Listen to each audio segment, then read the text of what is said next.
Tinita, virgin pa. Oh? Pero maganda. Baik, maliya. Ha? Maliya. Lilihain pa. Oo. Okay.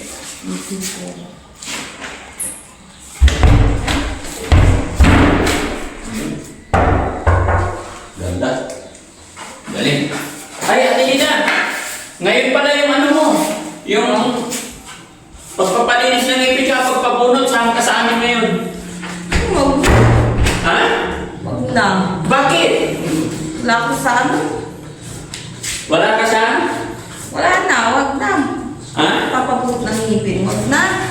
Bakit? Para pag-blessing, wala nang sakit-sakit ng ngipin mo. Hindi na siya sakit. Papatanggal natin yung may sira. Wag na. Ayaw mo? Ayoko na. Bakit? Wala lang. Ang ganda.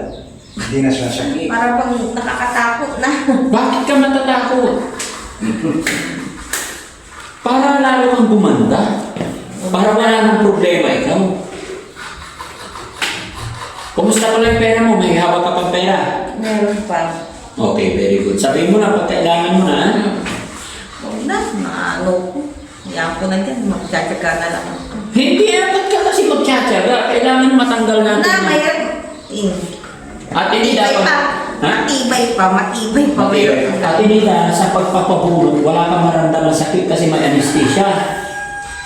Lagyan lang pupunasan muna ng cotton na may anesthesia and then tutusukan ng konti. Yun na, wala ka nang maramdaman. Oo, walang sakit. Tapos papalinis natin buong ngipin mo. Ako, hindi nagsilabas na yung mga burok lahat. Hindi Yung ipapalinis. Kung ano man yung bulok, papabunot lahat yun. Tanggalin lahat. Tatanggalin na lahat. Hindi naman sila yung ngipin mo, kunti lang. Meron yan. Oo. Yung pasta, masakit ang palinis ng ngipin. Hindi. Saan ka ba nagpapalinis ng masakit? Hindi masakit. Ako ang nagpapalinis, masarap mapalinis eh. Nakakikiliti. Sakit. Nakakangilo. Nakakangilo lang. Sakit. Ang sakit. Pero after nun, masarap sa pakiramdam. Yan. Sarap mag-kiss pag malinis ang ngipin. Ang sakit. Ha? Masakit. Hindi.